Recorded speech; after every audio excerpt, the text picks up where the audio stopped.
do homeschool moms do when things start falling apart? We buy a new planner. We create a better schedule. We reorganize the curriculum. Maybe buy some new curriculum. And then we tell ourselves, if I could just get better organized and more consistent, this would finally work. I know this because I did this for years. But eventually I realized something. The problem wasn't that I needed a better plan. The problem was that I was trying to solve the wrong thing. And no amount of planning can fix a problem you haven't identified yet. Now, to be real, I have lost track of all of the planners I have owned.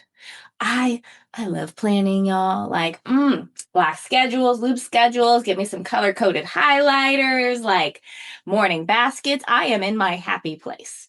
And every time I created a new system, I felt hopeful. I was thinking, yes, this is it. This one is going to work. And honestly, sometimes it did for a few weeks. And then real life showed up. And somehow I always ended up back in the same place. I was frustrated. I felt behind and like there was something wrong with me. One of the things I've noticed is most homeschool moms realize they don't want to do the school at home model. So then they immediately start looking for something else to follow. This is like natural, normal human behavior. They want to know, right? Am I doing enough? Is this the right thing? Are my kids going to be okay? When school is no longer the measuring stick, you know what we do? We replace it with influencers. Other homeschool moms, somebody else's perfect schedule, that family's curriculum, everyone else's routine. And don't get me wrong, girlfriend. Every time someone tells me like about a new co-op in my area, I go through this same thing. I go, maybe we should do that. Oh, my kids need the socialization. I need the socialization. And every single time, this is the thought in my head, right? So to be fair, I don't think this feeling goes away entirely. Sorry. Because the thing we're looking for, for me, I'm not actually looking for a co-op. You're not actually probably looking for a new curriculum or needing a new routine. You're looking for reassurance. We're looking for somebody to say, hey, you're doing enough. And that our kids at the end of the day, despite our flaws, they're going to be okay. And when we stop using school as a measuring stick, it's totally natural to go looking for another measuring stick. So we'll stop following the school model and accidentally start following someone else's model. And once we start doing that, it is almost impossible to not compare. Because now we're measuring our homeschool against someone else's strengths, someone else's priorities, and someone else's season of life. And when our life doesn't match their highlight reel, we assume the problem must be us. So what do? We make a new plan, a better routine, a more detailed routine. Because we think, gosh, if I could just finally organize things well enough, maybe this will work. And here's what it took me years to see is that it's not the planner. The planner is not the problem. The planner also wasn't the solution. Because planning doesn't fix unrealistic expectations. Can I say that again? Planning doesn't fix unrealistic expectations. Write that one down. It just helps you schedule them. And this was a really hard realization for me to see because for years, I thought my problem was I did not have enough time. There's never enough hours in the day. There's not enough time to get everything done. I can't keep up. So whenever things started feeling difficult, I tried to solve it by getting more organized, right? And I didn't pause to think maybe time's not the problem. Maybe the problem is that I don't have enough margin.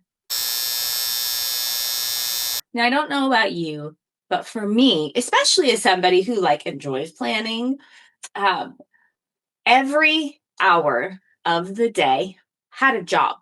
in our schedule. Every day already had a purpose, and every week was packed with good things: curriculum activities, co ops, appointments, field trips, things that I genuinely valued, my kids genuinely valued and wanted to experience. And because they were all good things, I never stopped to ask whether there was actually room for all of them. There's definitely the difference between a good thing and the best thing. One thing I've learned about margin, which is downtime. Time, nothing is scheduled. Like right now in my house, my kids are building Legos, one's drawing, one's coding. What's the little one doing? He also might be doing Legos. They have downtime, decompression time. Not every hour of their day is full, because what happens when our days are packed so tightly and real life comes up, things start falling apart, including me, right? There's one thing for big emergencies, right? You drop everything. But normal life, I'm talking about normal life. Someone can't find a shoe. Some juice got spilled. The toddler is melting down. One child says something mean, the other one hits them back. Now they're crying and they're arguing and somebody's stomping off angry. And we just need to stop and talk about it. We need time to repent, apologize, reconnect. I mean, like normal character stuff, right? What are we going to do differently next time? But because I had every minute planned, I didn't feel like I had time for that. And that's what made me so frustrated all the time. I wasn't angry because my kids had problems. I mean, that's silly. But I was angry because their problems were interfering with my plan. Yeah. I remember feeling the pressure inside me like, come on, let's go, move. We don't have time for this, get in the car. And if I'm being completely honest, there were so many moments where I cared more about staying on schedule than helping my kids work through what was happening. It's not because I'm a bad mom. It's because there was no space built in our real lives. There was no margin. And then I realized something. The issue wasn't that I needed more hours in the day, although that would be very nice. The issue was that I had filled every hour I already had. I thought I had a time problem, but what I really had was a margin problem. And this is when things finally started changing for me. For years, every time the routine fell apart, I treated the routine like the problem. Okay, the schedule's not working, so let's change the schedule. The planner wasn't working. Let's go get a new planner. The system wasn't working, so let's build a new one. And I kept changing the solution, but every time I was ending with the same result. It felt productive, like I was doing the right thing because I was changing something, but I was still getting the same result. And that's when I started asking a different question. Not, how do I make this routine work? But what is this routine trying to tell me? Because every time it fell apart, it was exposing something. And many times that was unrealistic expectations. Sometimes there was too much on our plate. Sometimes it was a lack of margin, or that I was trying to force a plan that didn't fit our season of life. The routine wasn't the problem. The routine was the messenger. One of the things I say all the time is feedback is neutral. And now I know that's kind of a strange phrase, but it's helped me so much over the years.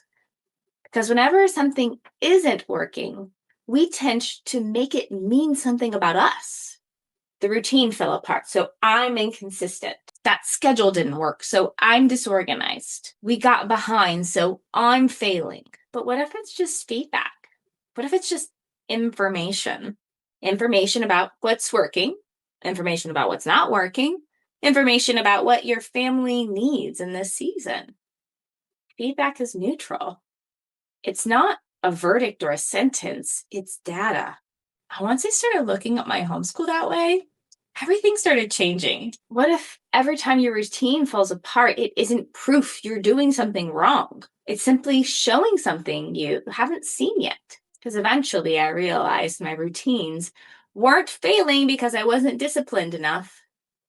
They were revealing things I hadn't addressed. And once I started paying attention to what the breakdowns were trying to tell me, instead of immediately trying to fix them so I didn't feel uncomfortable or had to deal with the noise or the mess, everything started making a lot more sense. One of the biggest reasons homeschool moms get stuck is they keep trying to solve the visible problem instead of the real one. Routines fall apart, the schedule doesn't work, the day goes sideways, and we assume we need a better plan. But often there's something going on underneath the surface. And that's why I put together a free guide called 3 Reasons Homeschool Routines Fall Apart. It walks you through the 3 hidden reasons why most homeschool days unravel and what to do instead. Because once you understand what's actually causing the problem, you're finally free to stop blaming yourself and start building something that actually works for your real life. You can go ahead and grab it below. And in the next video, I'm going to talk about what happens once you stop chasing that perfect routine and start building a homeschool that actually fits your family. Watch it here.